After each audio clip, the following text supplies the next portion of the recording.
If you want to pump your body and expand your mind, there's only one place to go. Mind Pump. Mind Pump with your hosts, Sal DiStefano, Adam Schaefer, and Justin Andrews. In this extended episode of Mind Pump. So the first 50 minutes we do our introductory conversation. We start off by talking about me getting off caffeine. I'm trying to... Wait. Oh, yeah, You waited too long. Yeah, there was too much of a pause right there, dude. Yeah. We talked about me getting off. Of caffeine. Then we talked about Adam's weird dreams. I try to analyze it and break it down for him. I think I was wrong, though. I think what you said afterwards was the right analyzation. We talked about spiders in the shower. I don't need caffeine this morning. Shit. That scared the crap out of me. Justin talks about his treehouse that apparently when the kids move out is going to be turned into his sex playhouse. We added 2 words to the library today, too, also. Did we do that? We certainly did. There's a thermogenetics. Thermogenetics. It's a thing now. And then what did you say? Yeah. And then strategic. Yeah, strategically. That is a word. Strategically is a word. No, it You wasn't said something strategically. It's strategical. else. Yeah, strategical. Yeah, thank you. Like, you add a cool to everything. I love it. Yeah. Then we talked about Thrive Market giving to the fire victims of California. Now, Thrive Market is the largest online retailer of non-GMO and organic products, including cleaning products, skincare products, and pet food products, and, of course, the obvious, food products for you and your family. We are sponsored by Thrive Market. If you go to thrivemarket.com/mindpump, you'll get a 1-month free membership and 25% off your first order. Then we talk about my Mexico trip. That was a lot of fun. And the benefits of coconut oil. It's not just for the inside of your body. It's also for the outside. That's right. Then we talked about the 7-year-old who made $22 million on YouTube and why we'll be hiring him as our new CEO of Mind Pump. Tell us all of your ways, young one. We talked about how Microsoft's AR is being used now in the military. I think they spent almost $500 million on these simulated fight apps and stuff. It's kind of cool stuff. Yeah. We talk about how Oregon may be legalizing psychoactive mushrooms. We talked about the challenges of exercise programming and creating an app. And then we mentioned how ButcherBox is disrupting the industry. Now, ButcherBox is also one of our sponsors. They provide grass-fed meats to your door. They eliminate the middleman so you get good prices on high-quality meat. Just go to butcherbox.com/mindpump. Now, here's what you'll get. You'll get $20 off your first 2 boxes. You'll get free bacon plus free shipping. Also, little public service announcement from ButcherBox. They will not be shipping between December 16th and December 28th, so get in there now. Get your meat. Again, butcherbox.com/mindpump. After about 50 minutes, we get into the fitness questions. The first question was, what are some of the most important things to do when you're trying to gain weight and gain size? What are the most important things you should focus on? The next question was, we talk all the time about getting calories high before starting competition prep. This is, of course, for people who like to cut down to super, super lean body fat percentages and get on stage. And we always tell them to work their calories to a point where they get real high beforehand so they have room to go down. What's a good body fat range to start a prep? Like, when do you know you're at the right body fat percentage before you start your competition prep? The next question, what are our beliefs regarding the 3 body types or somato types, endomorph, ectomorph, and mesomorph? What are our beliefs around that? Is that outdated information? And then Justin drops some nugget bombs on the origin of that. Yeah, the nugget bomb. And the final question, what was the lowest points in our fitness journeys? We've all been working out for a long time, and we all have some pretty dark times during that period of that long time that we've been working out. And so we kind of go into depth with that. A nice touching part of this Mind Pump. It got sentimental at the end there. Episode. Also, this month, December, we're going to finish out the year with a huge promotion.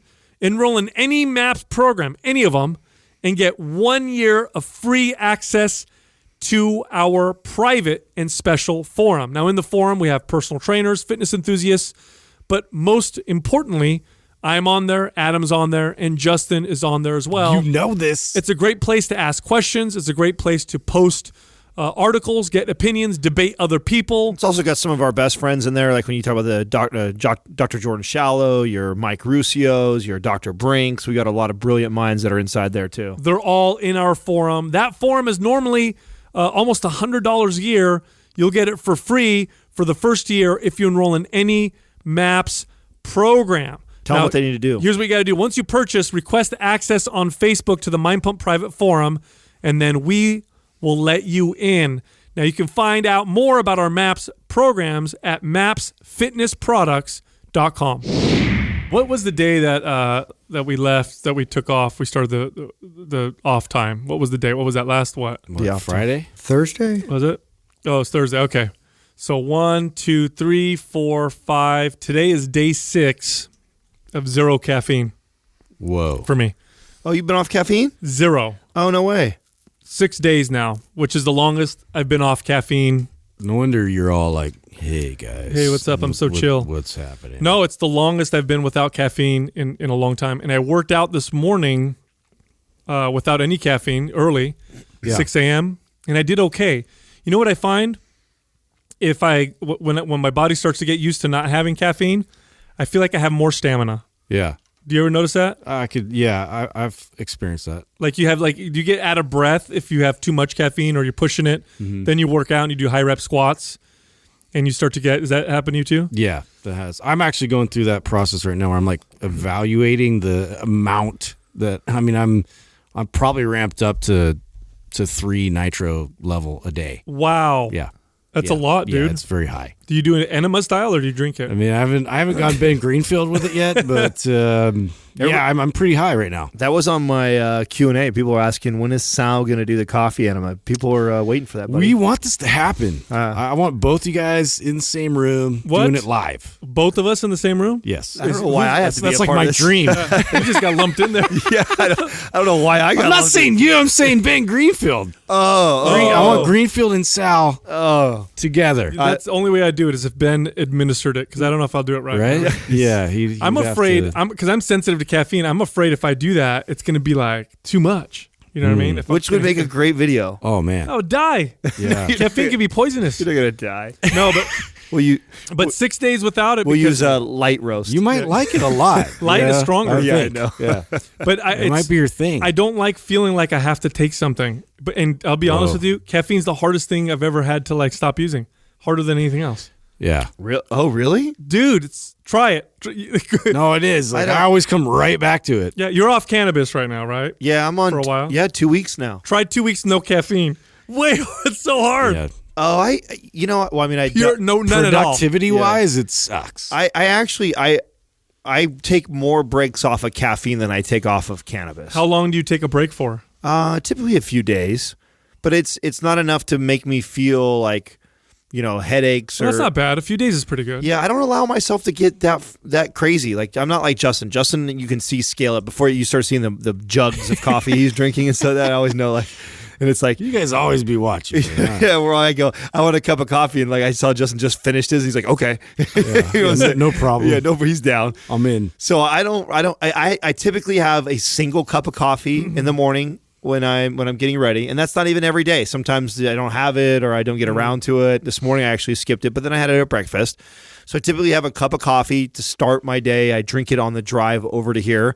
Shit, we haven't had the cold brew in here for a little while, so I would normally follow that up with another one of those here, but I haven't even had that. Occasionally I'll have one with Justin. So I'm really not a crazy... When's the last time you had a few days off? Probably just like a week or two ago. Really? Yeah. No, I haven't. So you just none at all. You will have none. Yeah. In fact, this over when Katrina and I were just out at the beach, I didn't drink any coffee. Okay. Yeah, I didn't have coffee there. I didn't have any soda. We drink a lot of wine and champagne though. Oh boy. Yeah. A lot of wine, a lot of champagne while we were out there. But yeah, no, the cannabis was. I haven't taken this long of a break on cannabis in a long time. I haven't taken more than a week in a very, very long time. Are you over the weird dreams? You know what? Did you ever get the vivid dreams? I really didn't. I was expecting that. I have this weird dream. I woke up again last night, and it makes me sad to even share it. But I'm gonna share it because it's weird. Is this the one where you're skydiving naked and then you fall into a field of flowers? No, cucumbers. Wow. That's not a sad dream. That is only you that has that dream. It's a confusing dream. You're the only one with cucumbers. The in cucumber your field. dream. No, I've had this weird dream of being out somewhere. I think I'm in a forest or something, and there's a bear that's chasing me. And Mozzie always comes to my rescue and distracts the bear. And it's a really sad dream because he always gets hurt almost damn near to death. Like he comes in to distract the bear from the bear chasing me, and then the bear starts attacking him. And then I'm like, I freak out because I know he can't take a bear on. I already analyzed your dream. Yeah. Okay, Katrina. I just broke it. Did she do that for you? Oh my God. Yeah, So I want. So we have a parent. dream book. I said maybe you have this inner fear that your demons are going to hurt the people closest to you. Maybe. Wow. Or that I almost lost Mozzie this year. And he almost died, and I was not ready for him to go this early on already. It could be that. And so that's been weighing on me for a while. Like, every time I look at him nowadays, I'm just like, man, dude, I almost lost this guy. Like that's crazy. I was not. What a sad thing that dogs don't live as long as humans. You know what I mean? It's so tough. Yeah, and I haven't. These are my first ones that are like, I had dogs growing up as a kid, but it's definitely different than going out, buying one, raising one, and they're like completely different. You love those dogs, man. Yeah, they're like my kids. They definitely are like my kids, and I don't even like to think about the idea of losing. I watched my best friend had a pug that he had for almost 13 years. He just lost him this last year, and I watched what he went through. And he had that. I remember when he first bought that. That was like his first real dog. He had a dog before I did, like that. And he took him everywhere he went. I'm the same way with these guys, and man, and not only that, but I know that the other one is going to be just so sad that's going to make me more sad, right? It's going to be bad enough losing one of them, but they're so inseparable, the two of them, that it's going to be like, oh man, and it'd be like looking out the window, and you're like, and they have this love-hate relationship that I know that when one of them's gone, though, they're gonna miss the fuck out of it. You feel guilty, yeah, and then for the times he was mean? I think so, dude. I think that's gonna happen. I really do. So yeah, I don't know where that dream comes from, but you know the whole theory around breaking down dreams is that you have these feelings, these pent-up feelings and emotions, and then when you go to sleep, your brain tries to analyze it, interpret it. It just tries to make sense of those emotions, and so it displays them with images and dreams. So like you're feeling, let's say you're feeling very vulnerable, like you start a new job and you feel like you're not good enough, and you feel like, oh gosh, everyone's going to find out. Right, and then you have that I'm not good. You have that naked dream, or then whatever. You have a dream that you're naked at school or something like that, right? Because it's the same feeling. You know what? One I've always wondered. I had this one dream. It was a recurring dream quite a bit, but I was at the end of a dock. So the end of a dock, like over the ocean, and I remember I was talking with somebody, and then I would get like a gust of wind would pick up and like blow me off the end of this dock, and then there was like this air that was coming up from the ocean, and it suspended me, and so I was like floating and like free and like flying almost, but like always like. It was so weird. That's a dope dream. Yeah, it was cool. I was like, whoa, like something like held me up. That's pretty cool. Yeah. I don't know. Have any idea what that means? What does that mean? It's probably me holding you up. That's probably that's the Schaefer breeze. It's your brain interpreting all the gas you get from the cheese. Right. Yeah. It's like you're filled with gas and it's propelling you to success. That's what I thought. Eat enough cheese, Justin, you'll be able to blast yourself off and float like a superhero. Yeah, that makes sense. Yeah. Thank you guys. Yeah. I've been always wondering. Yeah. So you didn't get a lot of the vivid dreaming then, huh? No, that happened to me, man. I expected that actually. It's really kind of weird that I haven't. I haven't even felt like I've had that many dreams. I thought they were just going to come, because that's normally what happens if I have a day or two off. I feel that way, but I dealt with headaches the first and second day actually. I dealt with some headaches, and I don't know if that was more of the coming off the weed, or one of the reasons why I like to smoke cannabis, and I typically smoke it at nighttime, or almost always smoke it at nighttime, is it helps settle my mind down, and it kind of gets me out of my own head. And last night I had one of these cases where I got a headache, but it was because I couldn't sleep all night. And I do this to myself when I'm thinking numbers. I got all this shit that I got going on right now, and I'm thinking finances, and we're coming to the year end, and once it starts going, I can't stop it. So all night long, I think till like 2:30 in the morning was the last time I looked at the clock, and I got to bed like at 9:30. My brain was like racing, and that just that overload of thinking so deep in thought ends up giving me headaches.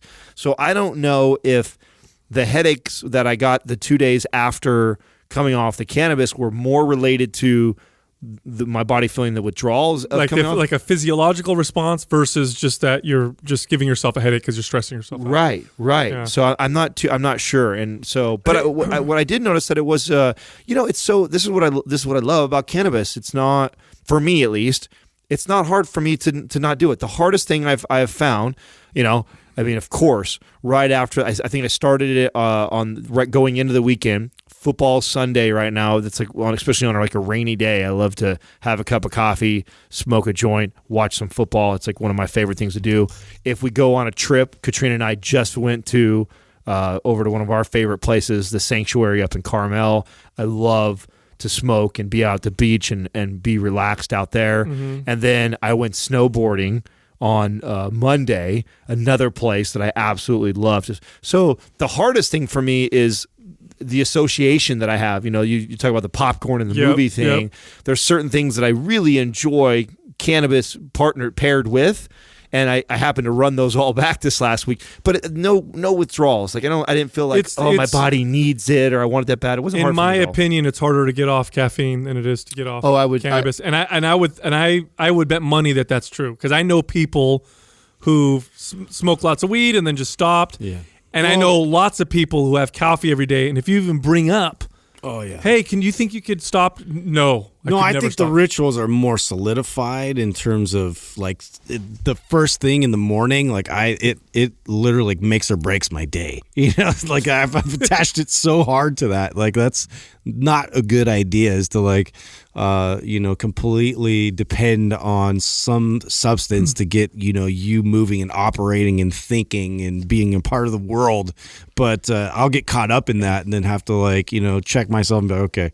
I don't necessarily need this. Well, I did have something this morning that did wake me up like coffee.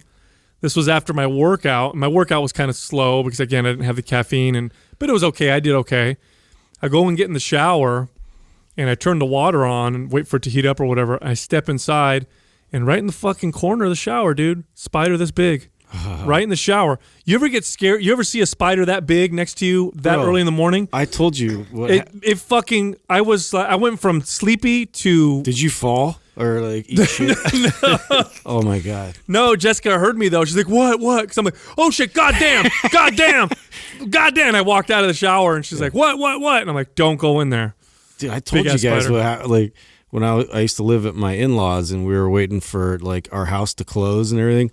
And so I was in there, I was shaving, I was doing my thing. I was shaving my chest and all that, and didn't put two and two together that when my hair clumps up, it could look like a spider. Oh, right. And so I'm shaving all this stuff, and I look down, and it's this huge black clump of hair that had formed, and it was on your chest. And it was moving. The water moved it across, and so it looked like it moved.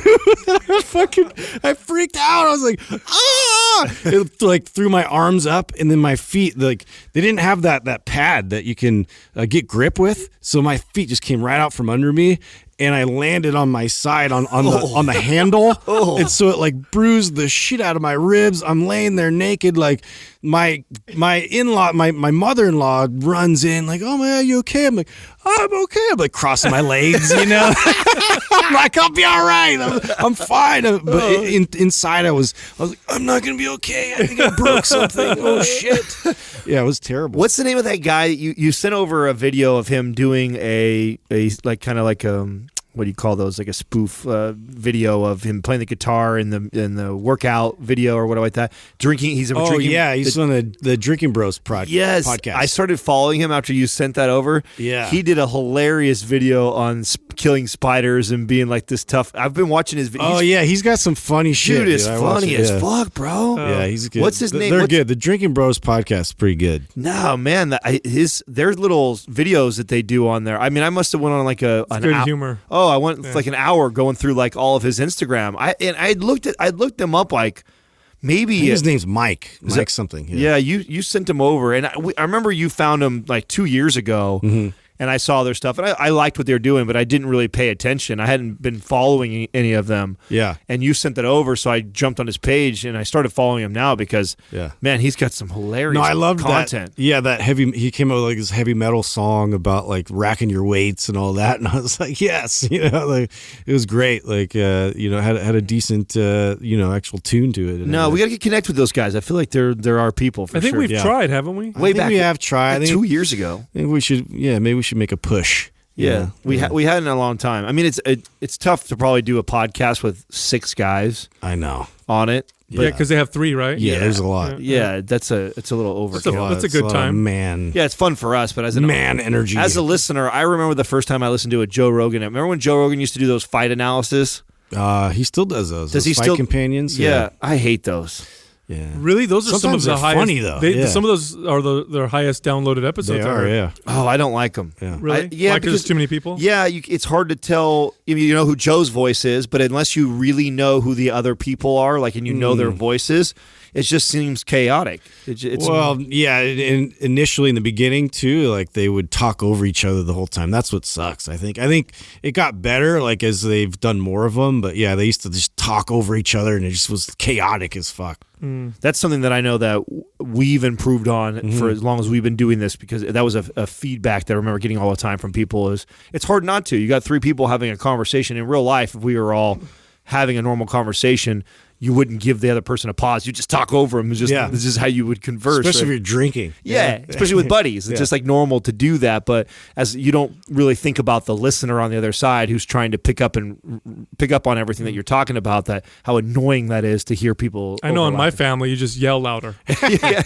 Whoever's a louder person is the one that's how we used to do it. Accurate though. I don't know. Like my best friend growing up, his family's Italian, and I would always, it threw me off the first time I was at their house because I stayed over and everything, and they would just in the morning, where's this? And you got to get up and go. Everybody's yelling at each other, but everybody's cool, but they're yelling everything. Mm-hmm. All the information is delivered at a really high decibel. It is. Yeah. It's a Mediterranean thing, I think.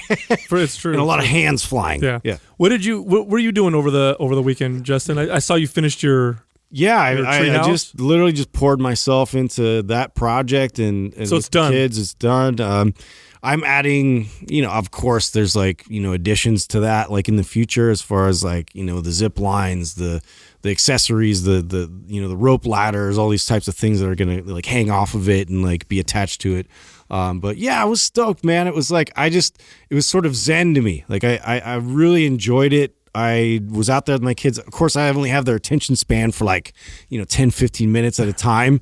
And then they're they'd go run off and do something else or play with something. But then they'll come back and check out the progress. And the funny part is, it's they feel even though they've only they might hold a board for me or saw one thing. They help. They're we did they would brag about it to everybody how much they did on the treehouse and all that. I'm yeah, you totally you helped. It's me for when a your second. mom lets you stir the cookie, a little bit. I made cookies. Look what we did. Kind of me, but I'm glad you were there. But so you don't have a ladder. How do they get up to it then? If it's not, is there already a ladder set up to it? Yeah, so there's steps. So it's on if you go up, it's on a hill. So in between 2 trees, and so if you walk up to the backside, there's about a 3-step gap that I actually built these stairs that kind of go up into this sort of deck, and then I'm gonna close that off. But yeah, it's mainly a deck, but it's gonna have all this cool shit and that's attached to it, so it's gonna be functional. Because dude, at the end of the day, it needs to look nice to where when they leave and go to college, it's still there. Me and Courtney can hang and have a little drink spot or put a hot tub there or do something with it. Did your house get affected by all the fires where there was a lot of smoke up there? I know we had it down here, but did you get it up at your place? It was close. It was close. I think it was there was a fire up in Boulder Creek. There was one up there. That's right. Yeah. So that was actually concerning quite a bit. And I didn't know anybody that it really affected personally, but it was definitely creeping in. getting close. Did you guys see what Thrive Market was doing today? They're matching something, right? They're doing like matching purchase. Yeah, I mean, it's too bad it's just today. So it's yesterday. So this episode goes live tomorrow. So unfortunately, our audience won't get a chance to participate. But this highlights again, why we love a lot of the companies that we partner with, and some of the things that these guys, what they're doing is just so cool. Everything, every purchase that's made yesterday, if you're listening to this today, right? That was made is they are matching dollar for dollar towards all the fires that are going on right now. Yeah, so such a rad company. So it's something. Let me see when I'm looking it up here. It says they're matching every purchase of a Thrive Market collection product. So I'm assuming that's their Thrive Market brand, right? With a donation of a product of the same value. That's huge because this is a big company. Yeah. They get a lot of customers. So they're going to be donating quite a bit. Yeah, I mean, it's a phenomenal company. Yeah, so if you're, even though that won't go towards this, if you're somebody who, I just think they're a great company to be attached to and to support.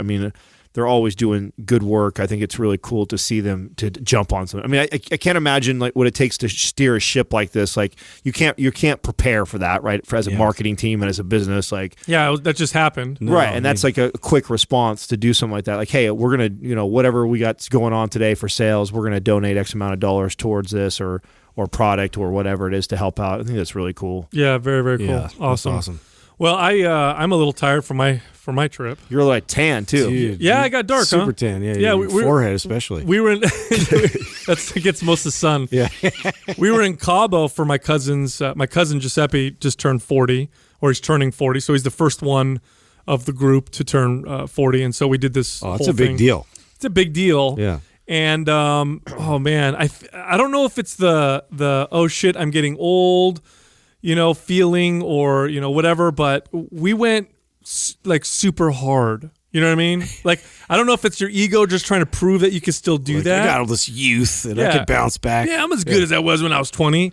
And it was, it's one of those all-inclusive resorts, which already encourages that kind of behavior anyway. Yeah. But it would start right around 10:30 a.m. and we would go till about, between 10 to midnight and just party every day. Every single day we were there. Wow. We were going hard every day. And every morning I'd wake up and be like, today I'm not going to go hard. Yeah. But then we'd go downstairs and then... Inevitably. Yeah, because it was all the guy cousins, right? So it's my cousin Alex and Gabriel, and then there's my brother and, my ex-brother-in-law who's like a brother to me, Julio, and then some other good friends that are there that are my cousin's friends. So there's a bunch of dudes that, we've all hung out before. And it just turns into chaos, essentially. So just imagine a bunch of like 40-year-old dudes and their wives and girls acting like we're a bunch of 20-year-olds. But there's a lot of fist pumping in the dance floor. There's a lot of noise and a lot of What was the total? Insanity. How many total of you guys? Gosh, there was 13 of us. Oh wow! Yeah, so it was a big party. To coordinate that, did you have any? Were you involved in that at all? Or no, that was his wife set that all up, and she's amazing with her organizational skills. But once you're there at the resort, you just book the dinners and you just do your thing. Yeah, but just getting everybody to commit to the same weekend. That just is such a pain in the ass to do something like that. It's hard to get that many people all in the same place, especially when you got all different careers and different parts of the... Oh, you want to know what's crazy? Yeah. So my ex-brother-in-law, his wife, she was using coconut oil on her skin as instead of sunscreen. Mm-hmm. And it's not like she was super tan going into this. It's wintertime where we're at, so nobody's going into this very tan. And coconut oil has a natural SPF to it. You have to keep applying it, but it's got a natural SPF. And she says she can't use regular sunscreen because it bothers her skin. She got so dark, she had no sunburn whatsoever, and she was in the sun every single day. And all of us got a little red, even though we were using sunscreen. I didn't know you could use coconut oil that way. You can use coconut oil for almost everything, right? How often? How often is she having to apply that? Is she like carrying like a bottle? She literally brought a jar of coconut oil. I'm just like picturing that right now. Yeah, it's literally a jar of coconut oil. One of those oil. kitchen tools to just slap it on. Yeah, no, like you spatula. You rub it on. I guess the only drawback is you look kind of oily. You know what I mean? You put it on. Or you're stuffing your fingers in a coconut bottle and rubbing it all over. Well, it's just eat it. It's liquid. No, it's liquidy because it's hot. You know how coconut oil gets when it's hot. Okay. So it's not like it's like it's like paste or whatever. It's liquidy. So you just you just put it on. but she got really dark, not even a little bit of sunburn from it. So I had no idea that you could use it that way. Wow. She says she uses it on her daughter, and the same thing. She's like, she plays out in the sun all the time. I was on a kick like that with my psoriasis for a while. One of my cousins turned me on to that. Is for her dry skin and everything like that. She uses it almost like a lotion, and she puts it on all of her dry skin. And she's like, you should try this with your psoriasis. And it does work and feel great. It just, you feel oily and greasy. Mm-hmm. That's the only thing I didn't like about it. And then my clothes get all oily. If I touch anything, it's all oily and greasy. And then again, it rubs off really easy, so that I have to reapply it. Like that's... Well, the problem with regular sunscreens is that they have chemicals that are, many people will say are endocrine disruptors, endocrine disruptors. Sorry, Doug. That like they're like xenoestrogens, right? You rub them in your skin, they get into your system, and they can potentially affect your hormones in your body, or at least have affinities for some of the hormone receptors, like your estrogen receptors. You could use zinc oxide, which is strong as like you put that on, and as long as it's on you, you're not going to burn. And you look like one of those 80s nerds. Yeah, but then it's a little white. Even the ones that rub in, that's me. You got a white, whiteness to it. So coconut oil is interesting. I'm going to do more research on it because I don't know what the natural SPF of it. It can't be much. I'm assuming it's going to protect you like maybe 3 times better than not having it, which is not much. So I don't think it'll work on someone like Justin. Yeah. You might just bake him. Might just put him like a stuck pig. You might just make him a little crispy. Did you guys see a luau on my behalf? Did you guys see the article that Jackie sent over on the kid who makes $22 million a year? Oh, that one. Yeah. Fucking crazy. Dude. Yep. On YouTube, how old was he again? So much opportunity out there. That's all that screams to me. It's like, well, how old was he? I can't remember how old he was. He's super young. He's like 7. Yeah. Is that how old he was? 7 years old, made $22 million? I told you guys, man. I told you guys a while ago. I had no idea that these channels even existed until my daughter was watching YouTube, and she's watching these videos of kids opening toys and playing with them. That's all it is. But then I would watch the videos, and I'd look at the views. 20 million views, 10 million views on these fucking videos. It's insane. Okay, I remember when you're talking about like your kids kind of show you a hack, like a technology hack that you're like, oh my God, I had no idea. Here's one for you guys. You guys probably, I don't know, maybe you guys don't know this, but do you know like when you're texting or when you're writing something into like, a search bar or whatever, and, within your keyboard on the space, on the space bar, if you just hold down the space bar, you can then move, and then it moves and the toggle, so it goes in front of like the letters or next to the side of it. It moves it around. What? I completely have no idea. I have no idea. You're terrible at describing things sometimes. I am. I'm trying to look. So there's a space bar. So simple. There's a space bar right here. Right? Yeah, I know what that is. Okay. So type. Right? So now I'm holding the space bar. You see how I'm moving it left to right? Oh, you could scroll your thumb on the space bar. Space bar. And it moves it in front of the letters. Did you know that? No, I didn't know that. So that's cool. And your kids taught you that? So if you have a misspelling, like you missed and you have to go back, because remember you have to like point with your finger to try, and you're like driving or whatever. Because I drive and text. Because I mean, who does it? Come on, fuck you for not admitting it. Yeah, but so that was mind blowing to me. That is that. And your 8-year-old taught you that? Yeah, my 8-year-old taught me that, bro. Yeah. We're getting old. Yeah, you know what I mean. That's what it amounts to. When I was 8 years old, I used to have to teach. I used to have to use my grandfather's remote control for him. Hey, I get the wrong channel. Get the channel for me. And I'd get the remote for him, and he'd be like, "You're so smart." Because you could use the remote. They know how to use the remote. Now our kids are teaching us how to use our own damn cell phones. It's silly. You know what that means? It's a little embarrassing. You know what that means? That you think you're going to monitor your kids' internet activity? Yeah, right, dude. Yeah, right. They're probably monitoring us, dude. Yeah, exactly. They're going to know everything about us. I have yet to stop. I mean, obviously, all of our episodes are evergreen, right? So even after months go by, we still have downloads happening on all episodes. And so I'm still getting DMs about the episode where I called out the kids and they having the Finstas. Oh, right. And that is like, it's like mandatory. Like every kid that's reached out that's under the age of. What do they call it? Finsta. Yeah, fake Instagram. Yeah, okay. So it's FINSTA. So you know you guys ratting them out. Oh, what you need to do to your kids is you've been Finsta-ing. You know what you guys need to do is just wait one day at dinner or something like that. Be like, hey, I was cruising around on Facebook and came across your guys' Finstagram. and just see the look on their face. Just see if they get crazy. They'll give away right away if they've got one. Because right now they think you guys don't even know about it. Yeah. And they got them, dude. God damn. They all got them. And they don't have their pick. It makes perfect sense. I think what you said, Justin, is it just freaked me the fuck out. They are gonna monitor us. Monitoring us. Your kids are gonna know what the shit that you look up instead of the other way around. Scary. That's not really, really disturbing. Blackmail. Hey, Dad, can I have $50? No, you didn't even do your chores. Because they're not even going to be into it, right? You sure about that, Dad? Yeah. Check who out cares about that? But Dad's into this. Yeah, look at how gross Dad is. You want me to forward this Pornhub link to Mom real quick? Oh, shit. No, I don't. You're going to ruin me, son. I'll take $50, please. Oh, my God. That's fucked up. Dude, so check this out. I got an article here for you. So Microsoft wins a $480 million military contract. They're going to outfit soldiers with something called HoloLens AR tech. What? And so what they're going to do, they're over 100,000 headsets, and what they do is they're going to put them on, and they're going to simulate battle. So they're going to train in realistic type battle through this this technology that's basically like, what is it called? Virtual simulation. Yes. Wow. How cool is that? It's dope. Wow. How is it 480, almost $500 million they're going to be investing in this? Because what they're saying is the more... How much does Lockheed Martin get? Yeah, they're saying that what they want is to be able to put soldiers through 25 bloodless battles before the first battle, so that they can get the soldiers ready for real battle through doing this through AR or whatever. That does make sense. Yeah, it is kind of interesting. Yeah. Doesn't it make you wonder if one day we'll ever get to the point where we could just fight real battles that way? We're going to. Mm-hmm. I really think that the future of like war will be like video games.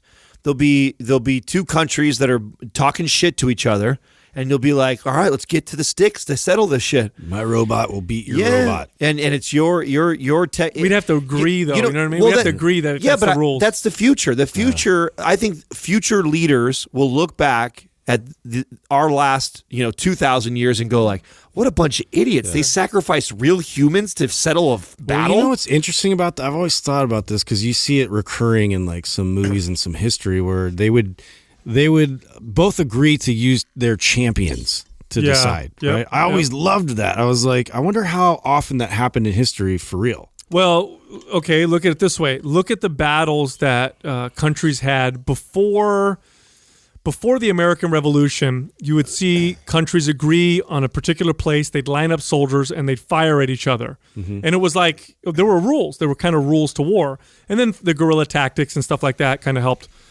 America gain its independence and all that. And then war got really, war got uglier and uglier. Or at least maybe we perceive it that way because, I mean, isn't it always kind of fucked up? Right. Yeah. I mean, somebody's going to suffer. Well, think about it this way. Countries going to war now, or even before, nobody uses chemical weapons anymore. At least if they do, they know that they're fucked. Like using a chemical weapon, that everybody else in the world is going to be against you. Mm-hmm.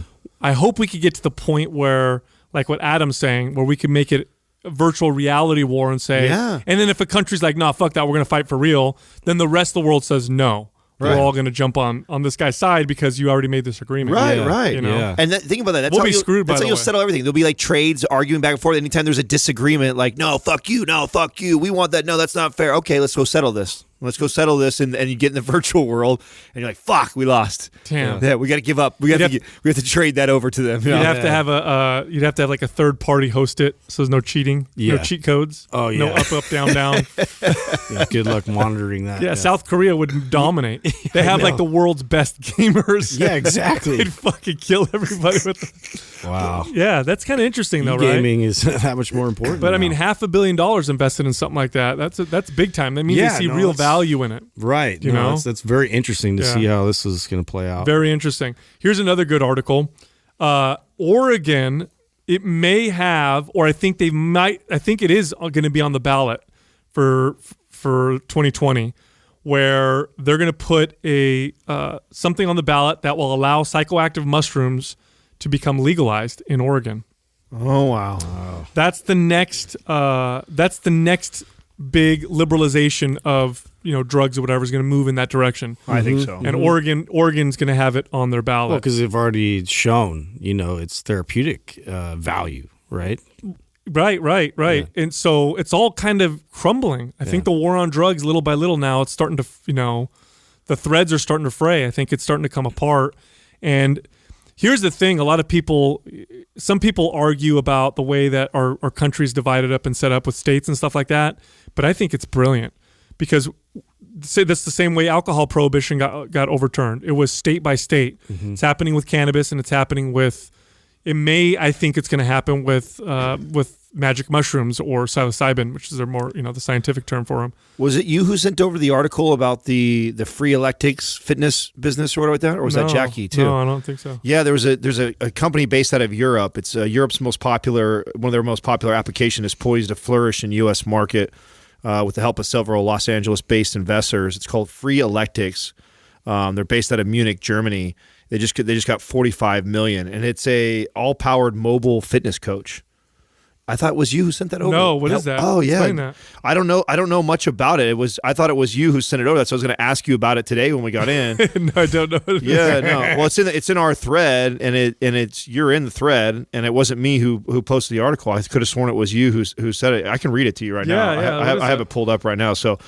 It's based out of this, announcing its first round of private capital after bootstrapping since 2013. The $45 million Series A was co-led by FitLab, Causeway, Media Partners, and Jazz Venture Partners, with participation with Courtside Ventures, blah, blah, blah. Sports teams includes the San Francisco 49ers, Boston Celtics invested. Though Free Electric's chief executive officer, Daniel whatever, declined to comment on any partnerships that may be in the works between the startups and the athletes. As you might expect from the name, Free Electrics operates its mobile fitness coaching app on a freemium model with tiered pricing beginning at $11.99 for 1 month to $74.99 for a year-long membership. The app, which offers fitness content and AI-powered training plans tailored to individual users, initially focused on Germany, but has since grown into popularity across Europe and now into the U.S. Oh, so it's already been tested in Europe. Yeah. Wow. So this is an app that yes, it now has 31 million users in more than 160 countries, and will use its first bit of VC backing to grow in America's user base, where it's experienced 120% growth over the last 6 months. The company also plans to add a Netflix-style training platform where unlimited relevant training plans will be available to paying users, as well as nutritional guidance to help people stay fit. The startup, however, has no plans to expand into hardware. Huh.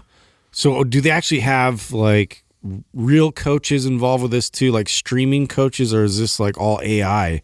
I think it's all AI based. I mean, it's very competitive what we're doing. Well, fitness is yet to be really disrupted by technology, but it's going to happen, and no one's yet been able to really knock it out of the ballpark. I think honestly, I'm more impressed by Peloton and what they're doing in terms of the live streaming. So they actually feel like you're connected to a real person that way, even if you're in a class. But I think they've actually moved it to where they're focused on one-on-one training. And so, but the one-on-one trainer still has to sort of manage their time. And I think it's interesting as a new platform. And if I'm a coach and I'm looking for more business or more ways to get myself out there. Well, I'm curious to see how much different it will be than the similar model that bodybuilding.com did. Mm-hmm. And, it looks like they're going to pro athlete and partnering with those people. The same, I'm curious if they'll make the same mistake and why there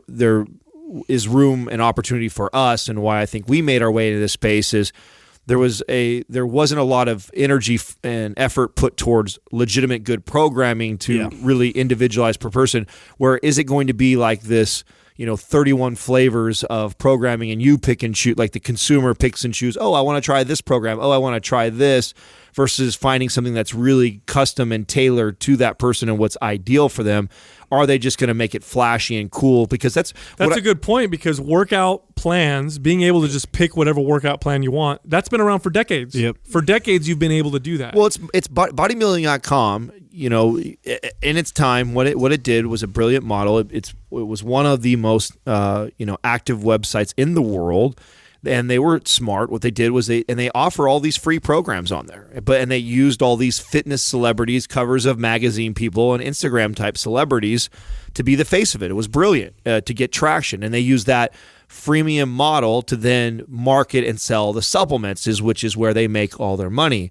And we see them dying now. And part of why they're dying is because the value that's been put into the programming. It's just you've got all these random people that are just throwing out random workouts and programs. And so I would be interested to see if this is something similar to that, where it's like, okay, now we're partnering with all these great sports teams and these famous people, kind of like what we just talked about with LeBron and who is it that's partnering up and doing the other fitness program that I speculated we'll see. Right. You know, we'll see if these guys come out with something that really is individualized for the consumer. Yeah, I'm very skeptical. I think, in certain markets in Europe, you know, especially, like I've been paying attention to a lot of like, you know, the fitness movement there, and most of it, what I saw in terms of like technology and just like like people adopting it was more based around walking, running, like very, very basic type programming. So I'd be curious to dive into that and see what they came up with their algorithms. There's also the human element that a lot of these people kind of forget about. Like, you know, a lot of people invest in our programs because of us, because they hear us talk and they value what we. A lot of these other companies don't. They bring all these people on board, you know, with all these different personalities. It's a little bit different. It's not as personal.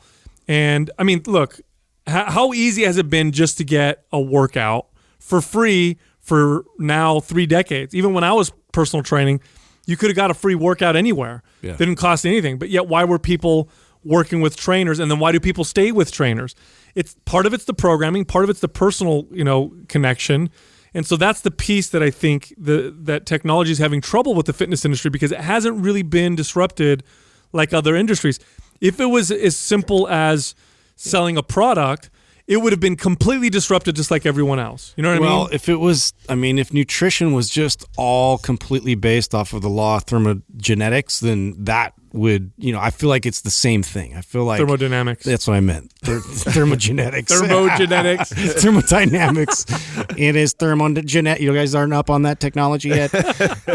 Yeah, but like just because of, like, people want it to be that simple. They want it to be a formula that is like repeatable to everybody, and it's just not. Well, I haven't seen a bunch of fitness nerds like ourselves that are also super tech nerds that have built something together. And that there's always been this disconnect between our two spaces. There's always been the engineers, the brilliant minds that can create the technology, but have no real understanding of what it's like to train thousands of different bodies. They don't even know all the variables, or they don't even know they exist. Right. And so that's been the missing link. And again, we're building that from a solar. People always ask. I get this all the time about, you know, when are you guys going to get the app? When's the app? Well, part of why we haven't built the app is if we went to a company, and we've done this before, right? And hey, we want to build this app. We get a bunch of engineers and people that are really, really smart with technology, and they try and take the information that we provide to them and then develop the best app they possibly can without being able to get inside of our brains and really understand the challenges that we see without us articulating that. It's really tough to do that. It's really tough to communicate that to those type of minds.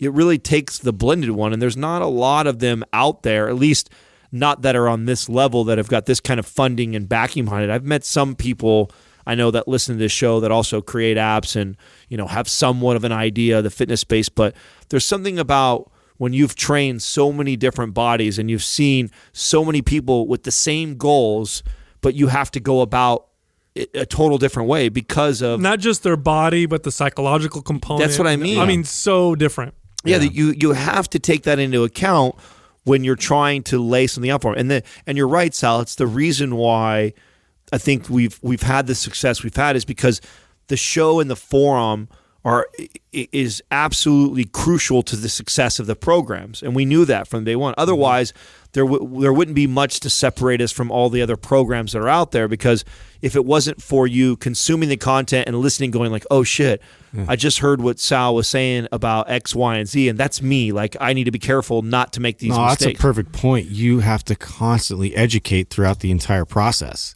So it's not, you can't just hand them, like a rep count and a set range and all that kind of stuff. You have to constantly educate the why and keep affirming what they're doing is moving in a certain direction. Well, this is the main flaw that we saw in Metron. Our buddy Craig and his business plan that he had going on was that, I think he's on to the right track, and he has a great idea, and he's building a platform with AI, and it's really fucking cool. It's really neat for a geek like me that's really into tracking.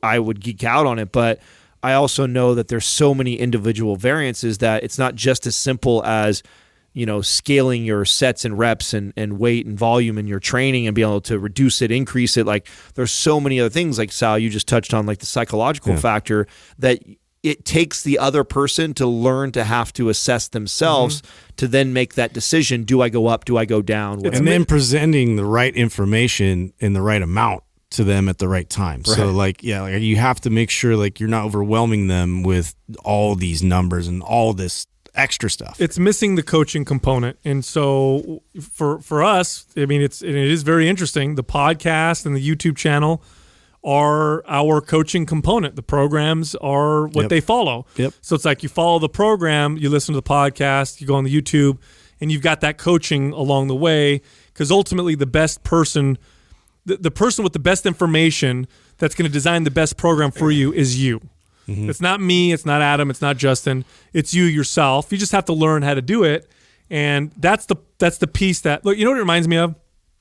This is why fitness is so different. It reminds me of what happened with 24 Hour Fitness when we were there. I know during the beginning. We were crushing, we were blowing the doors off everybody. We were breaking, records, growing faster than any fitness company ever had. And then the company got really big, got new investors, and they had a bunch of, just bean counters who came in, who looked at it like a business, like a retail business. And they said, oh, this is literally what they did, okay? They looked and said, you guys have 400 locations, so you've got more locations than anybody. You've got many in the same city. You have good equipment. You've got pool. You've got basketball. You've got all this stuff available to you. All we need to do is sell our membership prices for less than our competitors, and we'll kill everybody. We'll murder the industry. It's all you need is they would literally say this in the meetings. All we need is a menu. A menu up when you walk in. Option 1, option 2, option 3. People will come in, they'll see the value, and they'll just buy it. And all of us who had worked in gyms as long as we did, we're like, no, it doesn't work that way. Fitness, it doesn't sell that way. It doesn't sell like a product. It's not like buying it's not tangible. No, it's not like buying a stereo or buying a TV. You have to paint the vision for them. Right. It's not like exactly buying a stereo or buying a car. You just look for the best price. Yeah. Same TV, same car. And you walk out and you get to drive it out, or you get to go home and plug it in and watch it right away and go, hey, this was a good buy. Or hey, that you don't get that with fitness. You get access. You get access to go after your dreams, and somebody has to be able to paint that vision for someone who doesn't understand that. Right. If you were not a competitor or understand nutrition or understand working out, and you're coming into the gym to change your body or change your physique or change your overall health journey, like, you got to have somebody who knows what they're talking about paint that vision for you so you understand the process. And then you get the coaching and the support and all that stuff along the way. Right. And this is why, look, if you look at, tech has really disrupted a lot of different spaces. You have companies like some of the ones that we work with, like Butcher Box, for example, like high quality grass-fed meat. Eliminate the middlemen. We'll bring it directly to your door. That means you get to pay less for super high quality food. Yeah. Like, that's a fucking no-brainer. Oh, it's a fantastic service. It's a no-brainer, right? And it's disrupting the market. Those types of things are disrupting the market. Fitness, tech has had a tough time disrupting that market because they're missing that component that's hard to nail down. It's hard to put words to, but we all know it. We all see it with fitness. I can walk into any gym and I can increase their revenue without changing any equipment, without changing anything else, just the energy in the gym and the way that the staff, works with the members. These are the things that makes fitness a much more complex than it seems business. And so when you're selling fitness programs, let's be honest, you could go online and find 100 workouts for free. You don't have to pay a dime for them. But why are we able to sell programs? Well, there's, again, what we're explaining now that you won't be able to get with, and that's why, again, when you're talking about some of these apps and this tech, it'll be interesting to see what it does and how, if it disrupts the market at all. Yeah. No, something that before we move into our Q&A stuff, I want to cover some of by the way, sponsorships over the Black Friday thing were incredible. We had a huge response. I've been getting all kinds of emails from all of our sponsors saying that they had incredible response from all of our listeners and stuff. I mean, everyone had some killer deals that were going on over Black Friday, and I thought that was really cool. But there are some things that we should announce that I know they're coming up. I believe it's ButcherBox is not going to be shipping through certain days. Doug, do you know what that is? I know that. Yeah, I got it right here. Oh, you have it? Yeah, it's December 18th to the 28th. They will not be shipping. Is it 16th? Oh, 16th, sorry. 16th to the 28th, they won't be shipping. So get your order in before then. And now, is their offer and their deal with us the same? Do you know what's the deal and everything with that? Is that all staying the same, or is that the only thing? Yeah, that's I don't think changing? it affects. No, they're that. changing their offer as well. Oh, it's they are? $20 off Just your kidding. first 2 boxes. Oh, okay. So $20 off. Yeah, plus free bacon. And free shipping. Oh, okay. There you go. Okay, so that's cool. Yep. Keep Right that on. free bacon coming. They're doing it.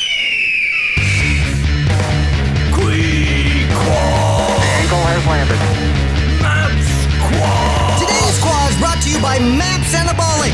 If you're looking to maximize your overall muscle and strength, MAPS Anabolic is the perfect place to start. With a full 30-day money-back guarantee, there is absolutely zero risk. So what are you waiting for? Go to mindpumpmedia.com and get started today. It's the motherfucking Quah. Eagle has landed. Quah. Our first question is from Tyler Hagen Fit. Hey, what up, Tyler?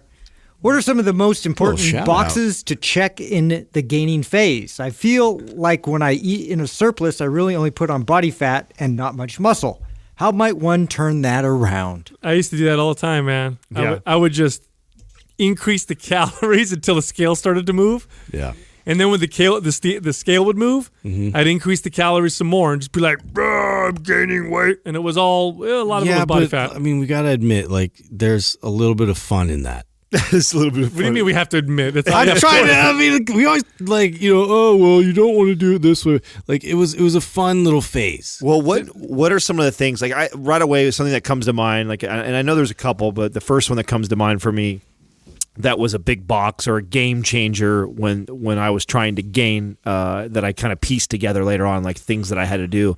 One of those was when I made the transition into a bulk phase or started to eat in an increase of calories, was changing my programming, because I like many people, we gravitate towards the movements, the exercises, the routines, the rep ranges, the rest periods that we like, and but we all of a sudden change our eating patterns to try and change our physique, and we don't always address the programming. And when I began to, anytime I changed the goal, like, okay, I'm going to lean out, I'm going to bulk up, also changing my programming at the same time and giving my body a new stimulus, especially when I'm trying to gain and build, that was a major game changer for me. That's a big box. The workout has to be number one, because if you're not sending the right signal, all the calories in the world are just gonna make you fatter. Just gonna cluster up. Yeah, I mean, I can't tell you how many times I've had clients who've come to me who want to gain muscle, and I don't even change their diet at all. I just change their workout. They start to get stronger, and next thing you know, the scale starts to move up. The other thing you want to consider is gaining muscle is a slow process. It doesn't happen very quickly. Very rarely can you put muscle on in a very quick fashion. One instance is a beginner, and someone who's genetically gifted and who's a beginner sometimes will put muscle on pretty quick. So I could get like a 16-year-old boy who's got good muscle building genes, never really lifted weights before, put him on a traditional full body type routine where we're focusing on squats and deadlifts and bench, and then have him eat a little more. And I could put 10, 15 pounds on that kid in months period of time. I was thinking about this because when I was going through like the anabolic program that we have, I noticed that phase one, like, even though it was something that I liked before, but like really focusing on, that central nervous system style training really increased my appetite. And that was something that I was like, oh wow, I'm getting hungry. So for somebody that's like, I don't know, like needs to gain, like, or is a hard gainer, like for that to be the first stimulus and then go into the next phase now, or we're working on hypertrophy and we're, our calories are just naturally kind of building up from there. I found that it was interesting. It was interesting. It was all programmed in with, the fitness attached to that. Yeah, diet is very important, but then we have some myths that came out of the bodybuilding world. And I believe that they were fueled by the introduction of anabolic steroids. And that's where you get some of these statements that I believe are myths. Like, here's one. There's no such thing as overtraining, only under-eating. Like, that's a massive myth. But if you're on anabolic steroids and you're taking high doses, could you just eat more food and maybe gain some muscle? Maybe. Probably more true for that person than it is for the natural individual. I also would hear, lifters say things like, oh, you want to gain mass? You just got to throw more. They wouldn't even worry about the workout. Yeah, you keep working out the way you are. Just eat way, more and more food. That's not true for everybody.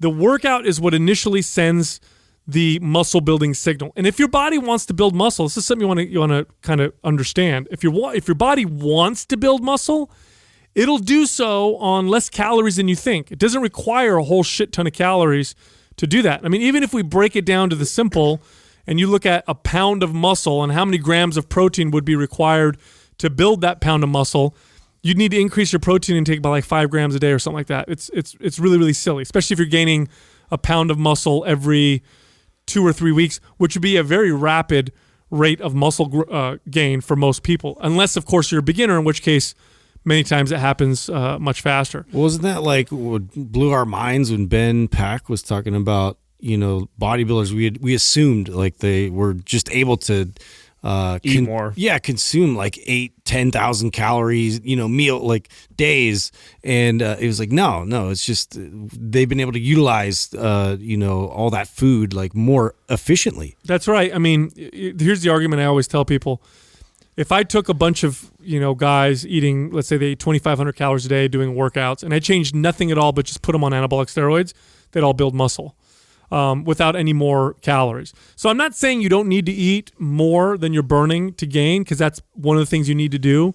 But what I am saying is you want to get out of the mentality of stuffing your face like a maniac, trying to make the scale move. Because what will happen is like this guy's noticing, you'll gain body fat. Did I ever tell you guys about the time I had a bet over who could gain the most mass? It was me, it was my buddy Ryan, and then DJ, who at the time was my fitness manager. You know who DJ was, right? Yeah.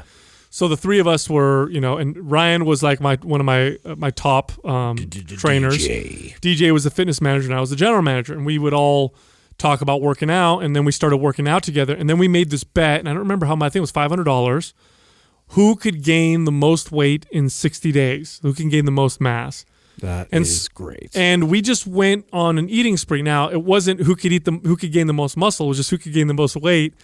And so it was, the things that we did were just absolutely crazy. I got my body weight up to 238 pounds. But by the time I cut that all off, because afterwards I just felt so disgusting. You end with like a net too. The net was the same. I don't even think I gained that much more. A lot of times guys lose. That was a major thing that happened to me a lot, which is I'd put on the 20 pounds also. And then when I would cut all the way back down, when I would get to my single-digit body fat, go get my test done, and I'd actually be 1 or 2 pounds less muscle than I had going into the bulk, and I would be like, motherfucker, what was the point of all that if I actually lost one? And that's because we tend to swing to both extremes. When we go in the bulk, we overconsume like crazy. We end up putting on more body fat.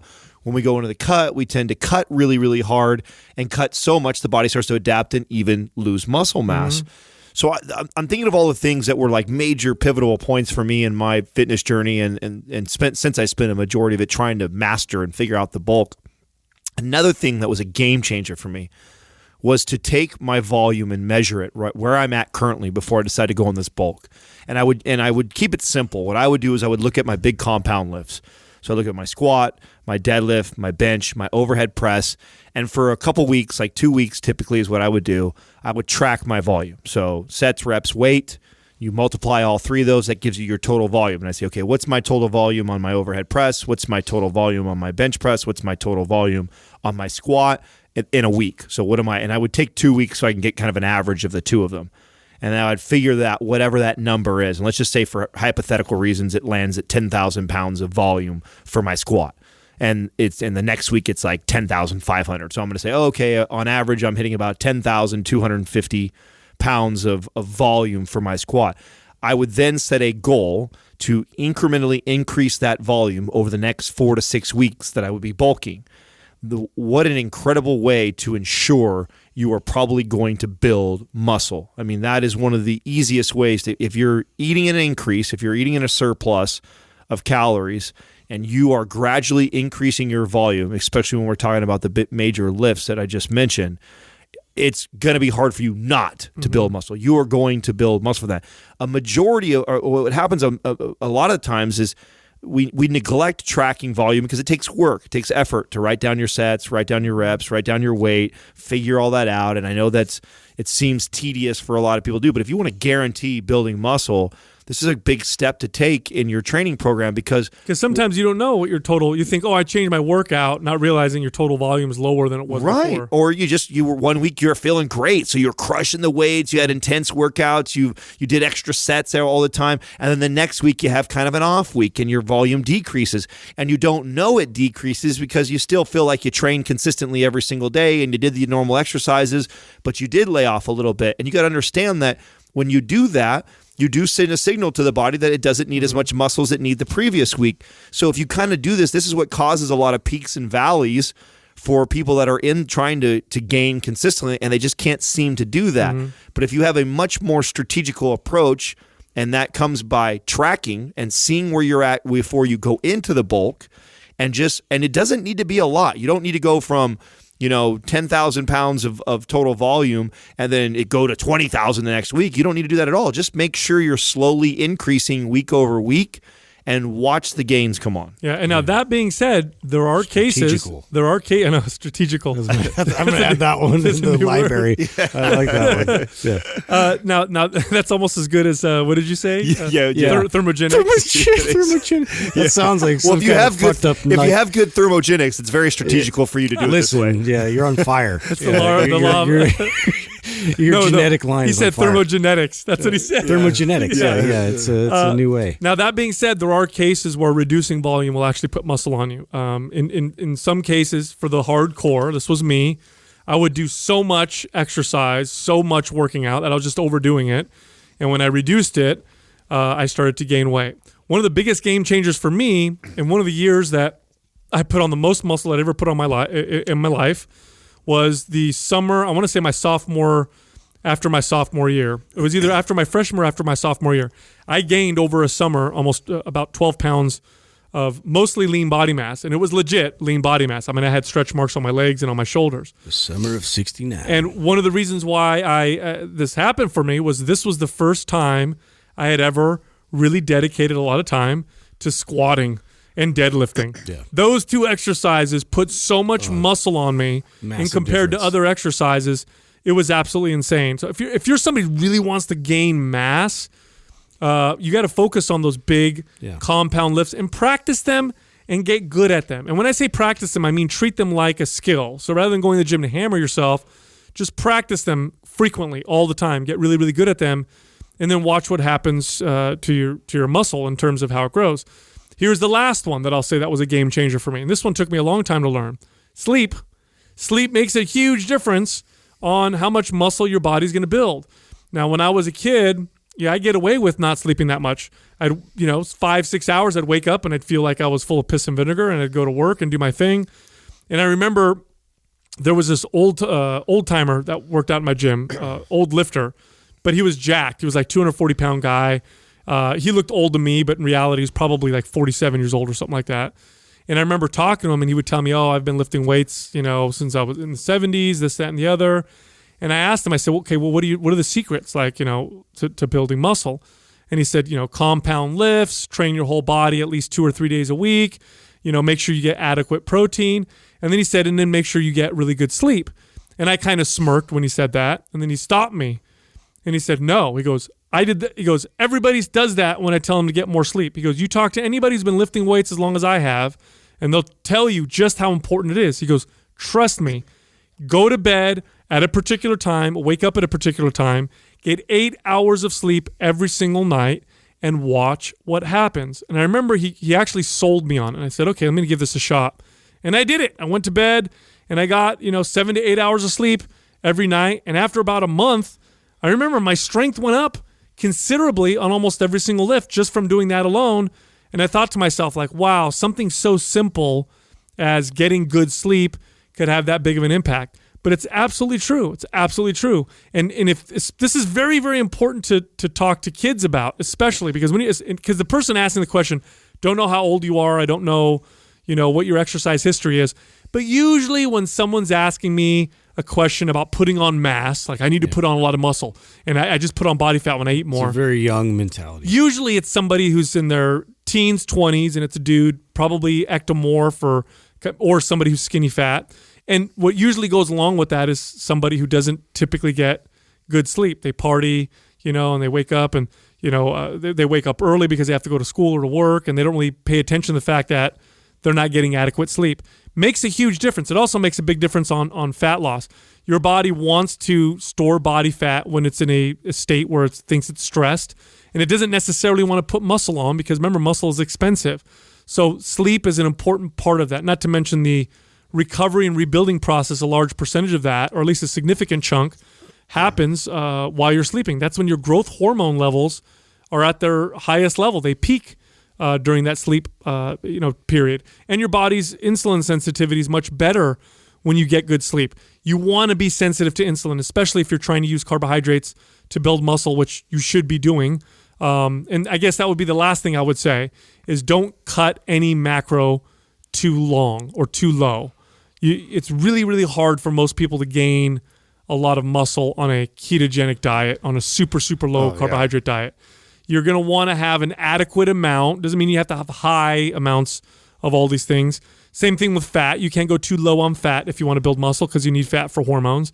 So make sure you've got a balance of fats, carbs, and then make sure your protein intake is adequate where you're getting about 1 gram of protein per pound of body weight, or a little less than that is right around where you want to be. So it's like 0.7, 0.8 grams per pound of body weight if you're relatively lean.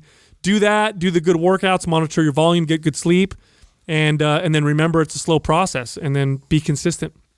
Next question is from Sarah Shapes Up. You guys talk all the time about getting calories high before starting a competition prep. What's a good body fat range to start a prep? That's a good question. I would say defer this one. Yeah, I would say for men, I'm going to leave the female one up to you, Adam, because that's a tough one for me. But for men, I would say, especially if you're trying to compete in the 2 to 4% body fat range, you're probably going to want to walk into prep maybe 11% at the most. Well, you would work it backwards, right? So you're right. 2 to 4% is about where you want to hit stage. And then if you're a woman, you're going to be somewhere between 8 and 13, depending on how you carry body fat percentage, right? Because there's more of a little variance with the women when it comes to their body fat percentage. But you want to work your way backwards from that. So if that is the desired body fat percentage you want to be at when you hit stage, you'd like to have a week for 0.5%. So the body you can on it from a healthy standpoint, you can drop 0.5% to 1% a week. 1% on the high end, 0.5% on the lower end. So I would always gauge my shows that either I was prepping for or prepping somebody else for at, okay, we're going to lose 0.5% of body fat every single week. So that would dictate how long my prep is. And I never want to put somebody on a prep for more than like 8 to 10 weeks. I don't even like doing that long. Oh, wow. So a lot of these guys are doing 12 weeks or longer. Yeah, and to me, that's a long time. That's a long time to be stressing the body in a caloric deficit, and it's almost inevitable that long of a cut that your body is going to slow down its progress, especially if you're trying to aggressively cut and you have a long ways to go. So I would like to be at a body fat percentage that's, so if I have to drop 6% body fat, then you would want 12 weeks. You'd want 10 to 12 week range. You'd want that range to drop 6% body fat. So if I'm a guy and I want to get down to 3% body fat, I don't want to be higher than about 9% going into prep. So going into prep, Now that's important to note because most guys have never been to 9% to begin with. Yeah. Let alone get down to 4%. which is also why I think that's important. I think it's important that you take yourself to a low enough body fat percentage that you've never been to before, so you understand the discipline that it takes, the consistency it takes, also how your body responds. Because even though I'm saying these random numbers, there's going to be an individual variance.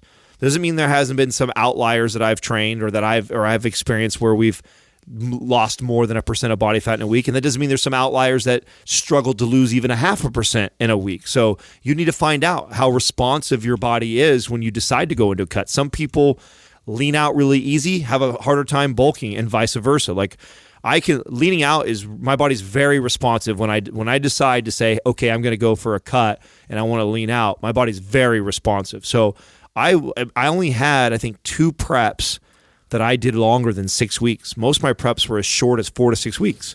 And I kept myself in single digits before I would head into my next cut. So I'd be hovering around somewhere between 8 and 9% body fat. I always knew that was 4 weeks to 6 weeks out from stage ready for myself. And then it was a very easy cut for me. It wasn't difficult at all. I didn't have to do crazy amounts of cardio. I didn't have to cut my calories below much lower than 2,500 calories in a day. And I thought it was as healthy and as safe as I could do that. So the same thing applies whether you're male or female. Figure that your body from a healthy standpoint can drop 0.5% to 1% a week, which of course that's good. You got to be consistent as fuck to do that. Oh yeah, I mean if you're someone who's even considering a prep, I don't even think I need to speak to how dialed you have to be as far as consistency goes. I mean, it's extremely difficult for anybody to lower their body fat percentage to single digits, much less low single digits, much less time it on a day. So you're like sliding into that. So the amount of discipline, consistency, and room for error is little to none when we're talking about this. And so, yeah, you need to be not only dialed and perfect, you need to be dialed and perfect for X amount of weeks that equate to 0.5% to 1% per week. And again, I don't like to gauge it off of 1% because what I always like to do is say, okay, I know I can easily drop 0.5%, sometimes 1% a week heading into a show. I want to plan for I'm going to drop 0.5% a week so I can cruise into that,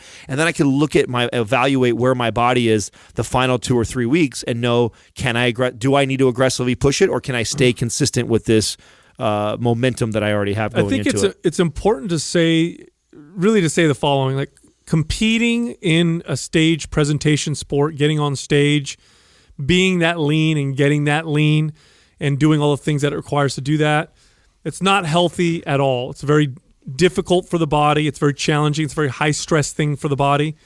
So that being said, your best bet is to be as healthy as possible before you go into a prep. You have to be very, very healthy to go into a prep because if you're not, you're going to end up with some problems. You're going to end up with some damage, whether it's hormonal damage, whether it's a metabolism that's adapted in a way to where it's slowed down considerably. And now in order just to maintain your normal body weight, you can only consume 1,200 calories or 1,700 calories if you're a man. Like, you want to consider all that. You have to go in as healthy as possible. And so, again, if you're a guy and you're hearing what Adam's saying, which is 0.5% to 1% a week, and you want to start your prep at about 9% body fat, that means you have to be at a healthy 9%. That doesn't mean you need to be at a 9% you've dieted to before you start your prep. That's a major, incredible point because if you've dieted it down to 9% to start your prep, and then you go into the prep and you've already been reducing and lowering your calories. No, you don't want. You want to be at 9% body fat. And again, we're using like hypothetical numbers, but that's a good place to be. For a male, around 9% body fat, and you also want to be eating a substantial amount of calories. You want to be well fed at that point. You want to have ramped your metabolism up. That I'm at 9%. When I was at 9% body fat going into a cut, I was eating, and depending on what part of my career we're talking about, the amateur or professional level, I was eating somewhere between 4,000 and 5,500 calories. That's a lot of calories for somebody's at 9. I knew I had lots of room to take away from my body to really shred out more and still be in a very healthy place. I knew I could restrict 500 to 1,000 calories a day every day of my prep leading up into my show and still be in a very healthy place as far as being fed. I mean, I only had, I think, one show that I ever dropped below 2,500 calories that final week to get into that. I believe that was USA's when I went pro. That was the lowest I had ever been, and I felt great till that final week. I mean, final week of prep, it's inevitable. I mean, you've been cutting the body for so long. You're doing cardio at this point. Like, yeah, I mean, it's at that point it becomes a sport. At this point, it is no longer me being fit and lean. It's about being shredded to look a certain way on stage. And by no means do I think I'm at a healthy point in my life. I mean, nobody is that's walking around at 2 or 3% body fat. It's a matter of time before they do some wide studies on people who compete, and they start to show some of the potential damage that happens to people. Women are much more susceptible to the damage than men. A male's body is more resilient to calorie restriction than a woman's body, and that's just an evolutionary thing. Women, your body's kind of designed to have a baby and to support life, and so designed for two. Yeah, and so your body shuts down. I mean, women lose their hormone, they lose their period, the hormones change really rapidly. Things happen to men too, and there's some damage as well. But I can't tell. I probably get 5 DMs a day from women who are like, I've ruined it through, I did 2 competitions back to back, and now I've ruined my body.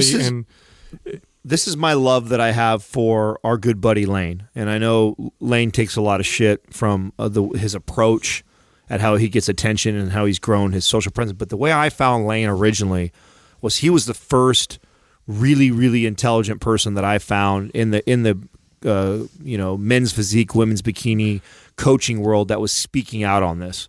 Up until that point, it was just a sufferfest for everybody. Everybody just was all about how much you could cut and how much cardio you could do, and metabolisms were getting fucked up all over the place. And I saw it right away when I came into it, when I started talking to all these coaches and listening to the regimens that they had these people on, especially the women's bikini. And that's what caused me to start searching online and finding it. And that's where I came across Lane. And that I liked him right away because I was like, finally, somebody who that sees this and is speaking out and trying to tell people that there's a much better, healthier way to go about this. And bottom line, a majority of you shouldn't be doing it. It's a sport, and it could be a dangerous one if you're not in a healthy place already. Getting yourself that extremely lean it can be dangerous.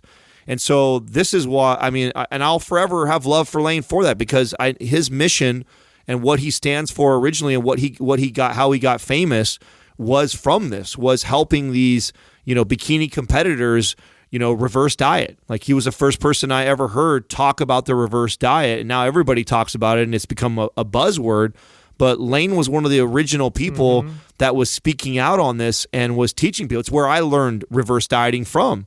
And I think that's one of the things that we get lost in the weeds with him because of all the other attention that he's got from, calling out other people and people that are coming onto his page and seeing it. But that's what Lane was all about when he first started.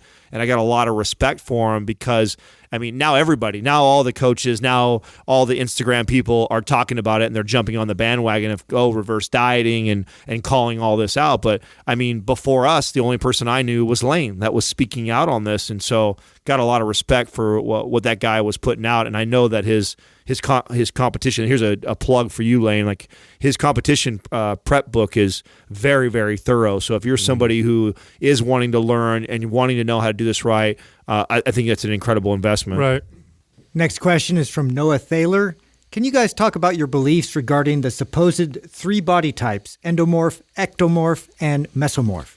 I first learned about what do they call them, Somato Types? Somato Types, yeah. I first learned about these when I was, 14 or 15 years old, and I bought Arnold Schwarzenegger's Encyclopedia Bodybuilding. And he had a segment in there talking about the 3 different Somato Types. And what was cool about this book is that he also showed bodybuilders that fit in those classic categories. Right. Like the Frank Zane.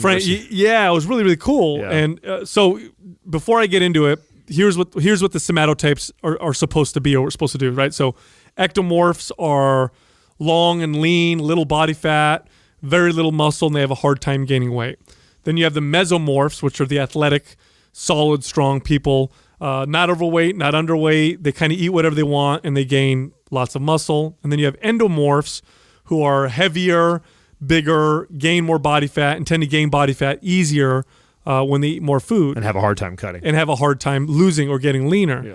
Now, the problem with this is that I don't know, most people are not purely one of these things. All of us, most people tend to be a combination of them. Like, I know people who seem to be like ectomorphs, long and lean, but then they lift weights and they build muscle very, very quickly. Yeah. I know endomorphs who, apparently endomorphs just gain lots of body fat very quickly, but you clean up their diet, they get lean really easily.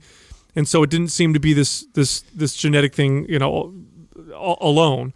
And so that's my issue with the. Well, they've been dispelled. Yeah, they've been dispelled. It's there's been enough research that's been out there that they truly don't exist for that exact reason. What you're saying, there's so many individual variances that there's enough endomorphs out there that actually can lose body fat relatively. It was easy. just another attempt to sort of generalize and basically steer people in a certain direction, because people.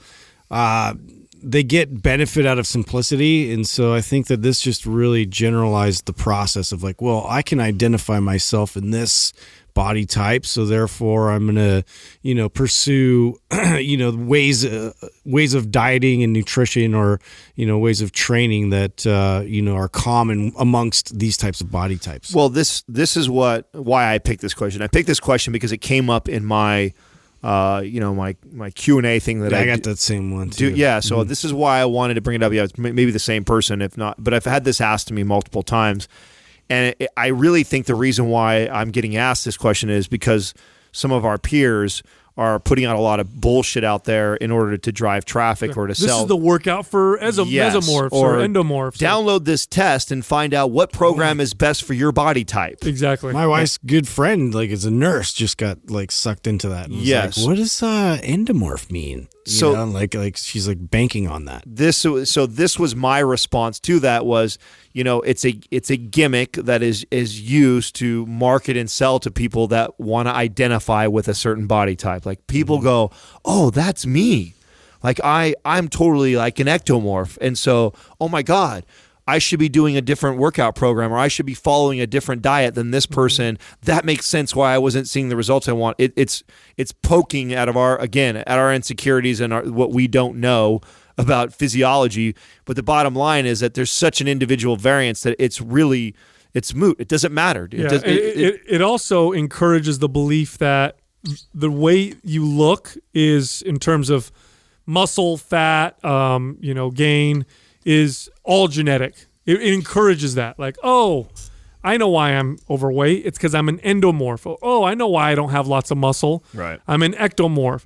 Not quite, because there's a lot of, for example, endomorph-looking people out there that it's just the way they eat, and they don't move much. There's a lot of ectomorphs out there who don't carry a lot of muscle. They just don't eat that much, and they don't exercise that much. So this was all constructed from William H. Sheldon, I guess. I remembered, I'm like, where did this all come from? It was tied in somehow to eugenics, which was obviously widely dispelled. But so it was to say Sheldon's idea is that body type was an indicator of temperament, moral character, or potential, while popular in an atmosphere accepting of these theories of eugenics were soon widely vilified. Oh, no shit. Yeah. They used to do that with the kind of nose you have, the kind of ears that you have, bumps on your head, for example. Oh, if you have this kind of a smile, then your temperament is this. And and these are fun games to play, by the way. It's like little associations, like, oh yeah, that makes sense. Yeah, go through your Facebook, and at some point you're going to see some clickbaity ad that says something like, which one is your, what your favorite color says about your personality. Like, ooh, I like red. What does that say? You're a fiery, passionate person, whatever bullshit. So that's the thing. Now, are there people who genetically are thinner, thicker, build more muscle easily? Of course. Of course there are.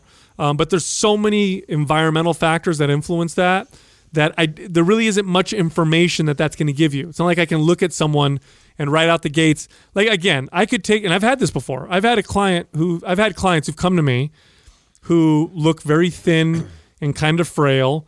And, initially I want to think to myself like, oh, this person is going to have a tough time gaining muscle. They're really skinny. But then I look at their lifestyle. It's like, oh, you sit at a desk all day. You eat 1,000 calories a day, and you never work out. Then I would have them eat a little more, lift some weights, and presto changeo, they gain muscle like a maniac. Oh, all of a sudden it looks like you can put on muscle. It's just your activity level. Right. That's the problem I have with this. Most of us are a combination of these Somato types, if you will. Right. But your lifestyle plays a huge role in terms of obviously fat gain, muscle gain. I mean, let's talk about endomorph, for example. We think of, our genetics plays this huge role in why there's people with so much obesity. Genetics accounts for like 10, 15 pounds maybe. There really isn't any, we didn't evolve to have people who are 50 or 60 pounds overweight. That's a result of lifestyle. Yeah. It just doesn't happen. You take a bunch of that was an advantage. Yeah. Way back in the day. Yeah, you take a bunch of people and you put them in a controlled environment and have them eat like a hunter-gatherer type diet and have them be very active. Some people will be about 10, 15 pounds heavier and some people will be a little lighter, but you won't have these wild fluctuations in body fat. Not to mention the same people that, for every strength, there's a weakness to that too when it comes to building your body aesthetically, right? So when you have somebody who is an endomorph and they tend to hold on to energy, right, better than other people, and they tend to carry a little bit higher body fat, those people also tend to build easier too. It takes less calories. Going towards like what Ben Pekulski was talking about with those bodybuilders. They don't need as many calories to build muscle. Well, that could be a disadvantage when you're trying to be lean and skinny, right? But if you're trying to build a bunch of muscle and you want to be massive, that could be an advantage to you that you don't need as many calories to build all this muscle. And the more muscle you build, the faster your metabolism works in turn. So the grass is always greener on the other side. I mean, I guess the ideal body type is somebody who's kind of in the middle, that mesomorph, where you have the both. And I think we all have seen these outliers. We've all had somebody who's a friend who, man, they just barely touch the weights. They eat Taco Bell and they still look fucking fantastic, and they have that mesomorph body type where they fall in that category. But it doesn't mean that person still can't get fat. It doesn't mean that person still can't get skinny. It just means that what they do in their lifestyle, their body is more advantageous for that type of a look or body type. Next question is from Emily Ann Mady. What was the lowest point in your fitness journey? Why do you think you got there, and what did you do to come back? That's an easy one for me. Right around, I think I was around 30, maybe 29, 30. Up until this point, I had been working out, pretty consistently since the age of 14. Pretty consistently lifting weights. Some points doing Brazilian Jiu-Jitsu, but still incorporating resistance training. But most of it was focused around working out, lifting weights. And I fed myself and took supplements in ways to try to maximize muscle. And I didn't have the same approach and understanding of health and wellness that I have now. I was much more of a meathead, if you will. I would just push calories and push protein and take all these crazy supplements and work out real hard to try and get big. I'd bulk up in the wintertime up to 220 pounds on average. Then I'd cut down to 190 pounds in the summer and do all this crazy stuff. And right around the age of 30, my body just basically rebelled. It told me, fuck you, is what it did. And I remember, like it was yesterday, as I've always had kind of a sensitive gut, where if I ate the wrong thing, my symptom would be diarrhea. I'd get diarrhea, right? Well, that started happening to me. And so the way I would fix it typically is I would clean up my diet a little bit. So that's what I did. I cleaned it up. Still isn't going away. Clean it up even more. Still isn't going away. I got to the point where I was eating chicken breasts and rice and vegetables and oatmeal. All boiled. And nothing was happening. It wasn't going away. And I lost close to 15 pounds of body weight. And I looked sick. Couldn't figure out what the hell was going on. Went to the doctor. They couldn't figure out what was kind of going on to me. And, we were suspecting autoimmune issues. I didn't know what was happening. Somebody who had identified so strongly with lifting weights, being strong, being a trainer, here I am with something that I can't control. I'm weak. I have no energy. and I don't even look like I work out. In fact, I look like my biggest fear was I'm starting to look skinny and weak. And it was really, really a difficult time for me. And luckily at that time, when I had a personal training studio, I had people working in there that with me who were wellness experts. One was a physical therapist and one was a massage therapist, but they also looked at the human organism as a whole, and they looked at everything, food intolerances, hormones, you name it. They both were, students of that. And the whole time I'd worked with them, I saw what they did with other clients, and I thought it was cool, but it wasn't for me, right? I know proteins, fats, carbs. I know lifting weights. Well, I finally turned to them and I said, I don't know what to do. Like, I don't know what's going on. And they had me sign up for some gut testing, and I went on this year-long protocol of putting my health first. Stopped worrying about building muscle, stopped worrying about getting stronger, and just focused on getting healthy. And I at that point, I had probably had leaky gut syndrome really bad. I realized that through testing, I was intolerant to gluten, dairy, peanuts, and egg whites. Those were the big ones. I had to cut those out completely. Didn't realize that some of the marinades and sauces that I was using for my chicken breast contained gluten, that they would throw it in there as a thickener. I was eating eggs like crazy because, right, that's a bodybuilding food. Didn't realize that the whites were bothering me. I was eating peanuts because I knew that, eating legumes and nuts were healthy for you, not realizing that was causing an intolerance. I had to eliminate all my supplements, and it took me about a year to heal. The irony of all that was the lowest point became the most transformative turning point in my entire life. That's funny, right? That moment, that time, that period of time for me is 100% what directed and molded and shaped the voice that I now present on the podcast and for Mind Pump. It's what made me who I am. It's why I went down that wellness road and really started to understand the human body from a completely different angle. I became a much, much better trainer to my clients, but I needed to get kicked in the nuts really hard to really figure it out, to the point where, and the irony of all this is, and this was the crazy point, I remember it was about a year and a half after this all happened and I had really started to heal my body. I'd even stopped paying attention to what I look like because I'd made health such a big priority. About a year and a half into it, somebody took a picture of me working out, one of my staff members, and I looked at the picture and I'm like, holy shit, man, I look pretty fucking good. I don't remember ever really looking that good. And then I started paying attention to my aesthetics and I realized I actually looked better focusing on my health than I did before, when all I did was focus on my aesthetics. And it was like a light bulb that went off for me. And that's when I realized, holy shit, if I just focus on my health, I'm going to get a great deal of the aesthetics, the strength, the muscle, all those other things. If I just focus on aesthetics, muscle, and strength, I'll lose my health and then I'll lose the aesthetics on top of it. Mm-hmm. And it really changed who I was in this space. And the what you hear me talk about now is 100% because of that lowest point that I had in my fitness journey. But it took a while. It was a year of fucking hard knocks school, man. I really had to learn that whole time. Yeah, I remember a process, and it was like after I was done with college football. And I knew specifically that when everything stopped, because my whole life had been running at full speed in terms of being physical, all the time. That was managed. Like I just always would work out. I was always moving. I was always playing sports and just doing shit. And my nutrition was just all over the place. Like it's just not something I ever had to consider. And it was something that I was actually like more actively trying to acquire calories and would move in. I moved in with these guys, and I had talked about this at the very beginning of the podcast. Like these guys were, just gigantic human beings who consume, 8,000 to 10,000 calories easy.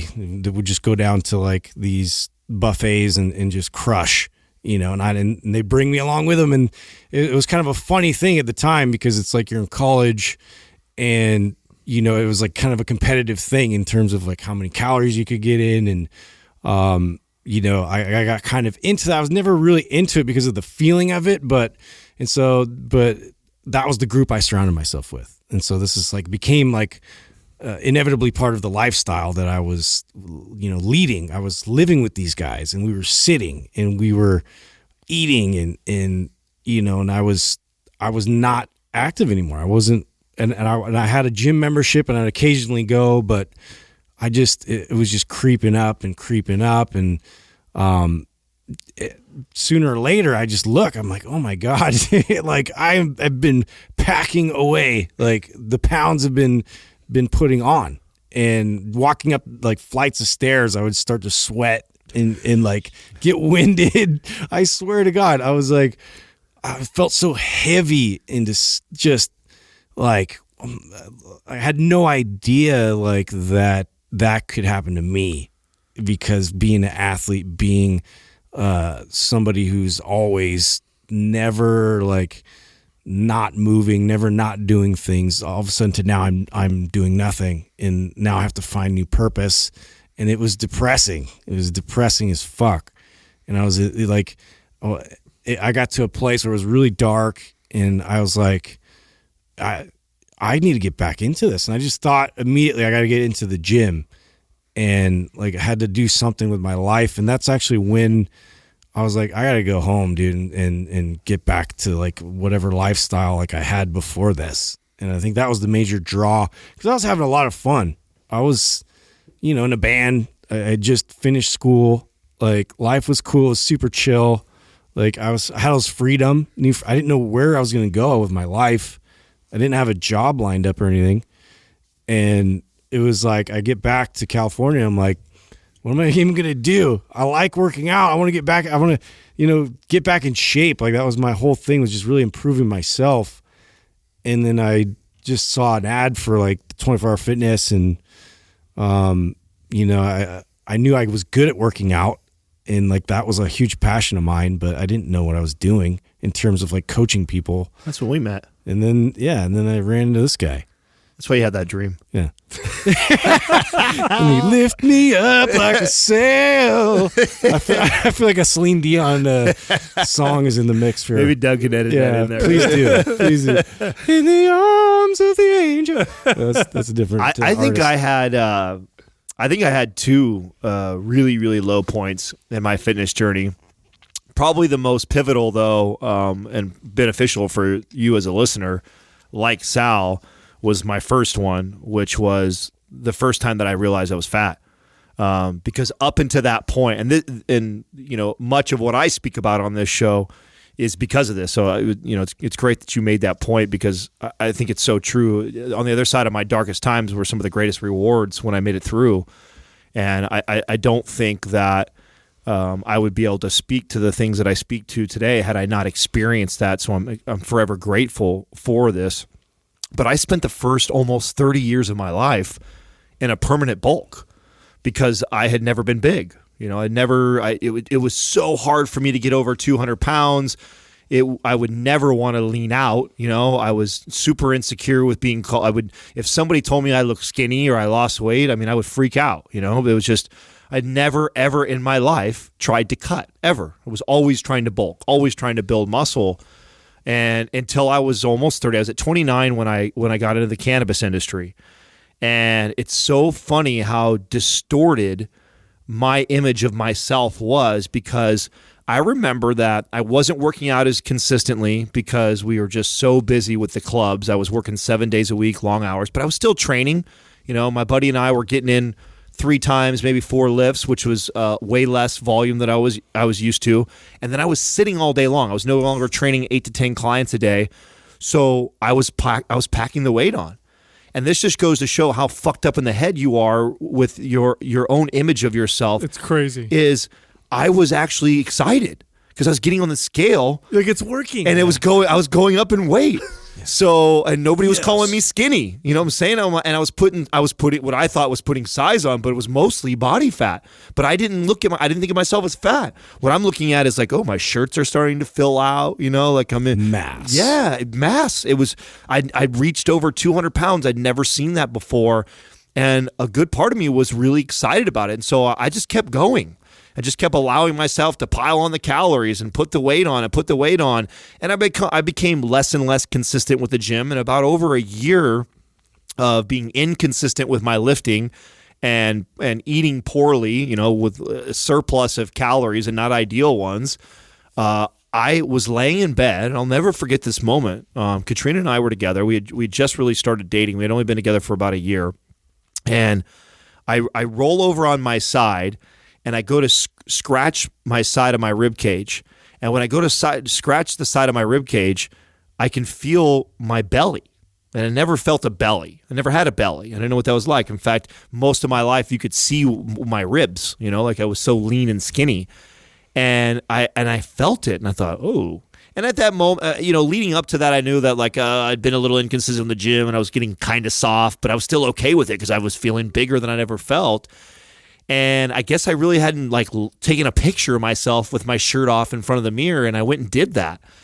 And I looked at the picture, and I was like, holy fuck, this is what I look like? I don't feel like I look like this. And I realized that I had gotten fat. And it was at that moment that and at that same time too, stuff that I'm leaving out of the story was I'd been doing the cannabis thing for a while. I was kind of overworking in that industry. I was missing health and fitness. I'd been out of health and fitness now for almost 2 years. And when I'm working in health and fitness, I'd been still working out, but just not in the industry anymore. And I was fully in this marijuana industry, and I was getting bored and over it, and I just wasn't feeling fulfilled. And when I saw where my health was going and how my body felt and the way I looked, I was disgusted in it, and I thought, holy shit, I'm going to lean out. I'm going to lose this. I need to lose this. And for the first time in my life, I had to set and put together a plan to lean out. And that was when I began the process of dropping from 20% body fat down to 7%. And at that same time was when I met Taylor, and I was talking to him about, building a online, social media business, and he had built one, and he was the first person that I had met that had done this successfully. And I thought, this will be perfect. This will be my way back into the fitness space. Is I'm going to show people what it's like to go from fat to fit, because I had never experienced that before. I was always the skinny kid trying to build, and so never in my life had I had to apply all the knowledge that I had to lean out, because everybody that was always a client of mine would look at me and be like, oh, you just don't know what it's like. You don't know what it's like to be fat and lose weight. It's different. It's different for you than it is for us. And, I couldn't argue that. You're right. I've never tried it. Sure, I know the science, and I could talk to you all about it, but I never experienced what it's like to feel fat, what it felt like to grab a pair of dumbbells and it be burning after 2 sets and be gassed from going upstairs and feeling like I felt that for the first time in my life, and then felt this, okay, it's time for me to lean out. And I began to document that process and share with people the right way to do that. And that was what was the beginning of my Instagram and how I started to build that page. That was probably my one of my lowest times. Now, it wasn't my most darkest, lowest time mentally. It was my lowest time physically. It was the worst shape I'd ever been in my entire life. The darkest time I've ever been in my fitness journey was just recently on the podcast. I mean, it's been about a year. I'm actually coming up on 1 year almost exactly today, when I came off of testosterone. So I've been off of testosterone for over a year now. It was my birthday last year when I came off. So I've been off for 13 months now of no synthetic testosterone. And that was already challenging as fuck to go from somebody who was consistently taking it for 4 years and more than therapeutic doses. I'm competing, so I was taking higher doses of it, and then going to absolutely none of it. Now, I tapered down to that, mind you, leading up to that, but I went cold turkey come my birthday last year, and then I continued on. That was really, really challenging mentally for me. I lost the motivation to want to train. I lost my sex drive. I lost a lot of my confidence. And I was searching for things that I could grab onto that would fill this void that I had. And that was when I started gravitating back to music and snowboarding and basketball. And last year, and ironically, I just rode last Monday for the first time in 2 years. I went out, I bought a brand new snowboard and all kinds of gear. I bought brand new basketball shoes, all this like that. And it was the second day that I was on the basketball court playing basketball that I tore my Achilles. So for what happened to me with the testosterone, and then to turn around and be fighting and feeling like I was drowning and looking for something that I could latch onto that I knew was healthy and good for my body, activity-wise, basketball and snowboarding, two passions of mine that I've my entire life, and then to have that ripped away from me when I tore my Achilles was the most humbling and challenging place I've ever been at in my life. And luckily, I've been able to share it on this podcast and share it with the gentleman in this room. And so tons of growth has happened. And it definitely it has put me in a place where I have for sure let go of any insecurities of how I need to look or want to look. I mean, at this point in my career now, I think I have come full circle on how I view myself, and now I think of my health is so important, man. When you're in your mid 30s and you lose your sex drive and you lose the drive to just go to the gym and want to get up and do things like that, I don't give a fuck about how I looked. I just wanted to be me again. Like that, just being healthy again became such a priority for me. And so much of the things that we do talk about on this show, when we talk about sleep and meditation and rest and getting days for yourself, and I mean that has become such a staple theme in my life this last year, because it has taken such a high priority over looking like a cover model or being this super strong guy in the gym. And it was probably one of the best. Both these things were two of the best things that could have ever happened to me because of the knowledge that it's given me, the humility that it's given me, the experience, and talk about one of the greatest reflections for myself, and really peering into what does drive me to go to the gym and work out. Isn't that funny how life, it'll try to teach you a lesson, you'll try and circumvent that lesson, and then it'll fucking hit you even harder. Yeah. You know what I mean? Like, no, you're going to learn this lesson now. And if you don't look at it that way, then all it is just a shitty time. If you don't view it like a lesson learned and growth, then it's just a terrible time, and life sucks, and It's probably going to repeat itself. and it'll repeat. Well, this is where spiritual practices, I think, have, and whatever your beliefs are, whether you believe that's the universe talking to you, whether you think that's karma, or whether you think how I come from. That it's for a reason. Yeah, I believe it's for a reason. I believe that, whoever God is or whatever was speaking to me at that time, and there was a lesson for me within it.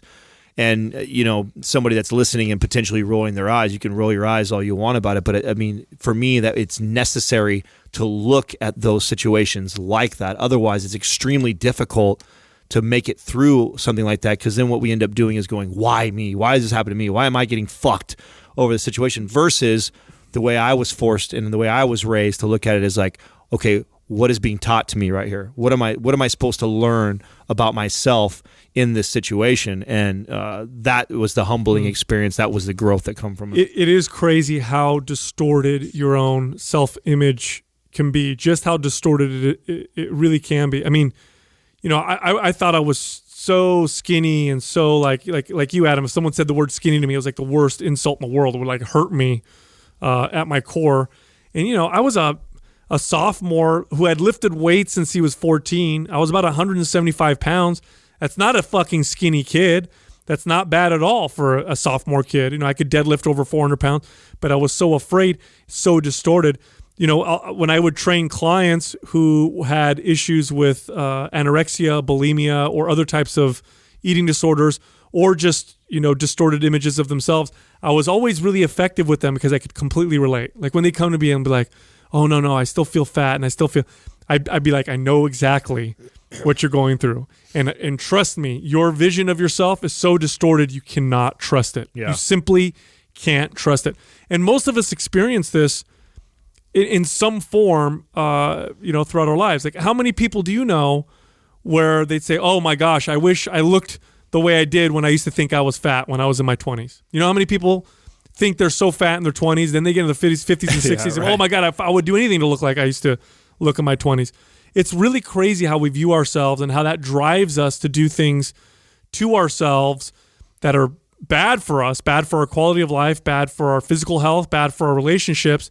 And we refuse to look at it until it's the fucking wall hits you. Like I firmly believe if my health if that didn't happen to me with my health at 30, you'd be listening to a completely different version of myself on this podcast. I would not be saying things like exercise because you love your body, not because you hate your body. I'd be saying things like get your ass in the gym and work out and just fucking balls to the wall, and like all those other idiots on social media who are, presenting a message and not realizing that what the message they're presenting is based on their own insecurities, and it's preying on the insecurities of others, and it's not benefiting anyone else. But you definitely have to look at these low points in your life. I mean, never let them go to waste. That's really what it is. Growth opportunity. Yeah, if you fail at something and you leave it at that, what a waste. Yeah. What a waste of an opportunity. But if you come out of something like that and you say, what can I change about me after I learn? I mean, my divorce is a great example. Like I come out of, how easy it is, by the way, when you go through a divorce, it's so easy to sit there and look at the other person and be like, oh, it's because they are this, they are that. They're like, at one point I stopped that and I said, what did I do? What did I do and what can I change about me? Because I can't change anybody else. Yeah. And that really changes who you are for the positive. Yeah, so, I've always looked at it as a way that it exposes something about yourself that you can bring to the surface and discard of or put right back down. It's like you have those two options. Yeah, I think, again, it all goes down to this. If you really take care of yourself like someone you care about, because how do you take care of someone you care about? Well, you do it with compassion, empathy, love, but also firm discipline. It's all of those things. It's not just one of those things. I take care of my kids like I love them because I do. And that means that, if my kids come up to me and say, hey, can I have cookies every day? I'm going to say no. But every once in a while I'll say okay. But most of the time there's a little bit of firm discipline. It also means I'm going to be empathetic. It also means that sometimes I'm going to be a little hard. That's how you need to be with yourself. I think when most of us treat ourselves not like someone we care about, but someone we have disdain for, somebody that we resent, somebody that we dislike, we wish we were someone else. And when you exercise with that kind of motivation, or you eat with that kind of motivation, dangerous place. It's a bad place to be. It's not a good place to be. It distorts the way you view yourself, and then because you view yourself a particular way, good luck trying to create substantial relationships with other people because you just don't care about yourself. So, and with that, look, if you go to mindpumpfree.com, you can check out our free guides. We have, I believe, 12 or 13 on there that are free. Some of them help you with getting leaner. Some of you help building muscle. Some are exercise specific, like how to get a bigger or better squat. Just go check it out, mindpumpfree.com. Thank you for listening to Mind Pump. If your goal is to build and shape your body, dramatically improve your health and energy, and maximize your overall performance, check out our discounted RGB Super Bundle at mindpumpmedia.com. The RGB Super Bundle includes MAPS Anabolic, MAPS Performance, and MAPS Aesthetic. 9 months of phased expert exercise programming designed by Sal, Adam, and Justin to systematically transform the way your body looks, feels, and performs. With detailed workout blueprints and over 200 videos, the RGB Super Bundle is like having Sal, Adam, and Justin as your own personal trainers, but at a fraction of the price. The RGB Super Bundle has a full 30-day money-back guarantee, and you can get it now plus other valuable free resources at mindpumpmedia.com. If you enjoy this show, please share the love by leaving us a 5-star rating and review on iTunes and by introducing Mind Pump to your friends and family. We thank you for your support, and until next time, this is Mind Pump.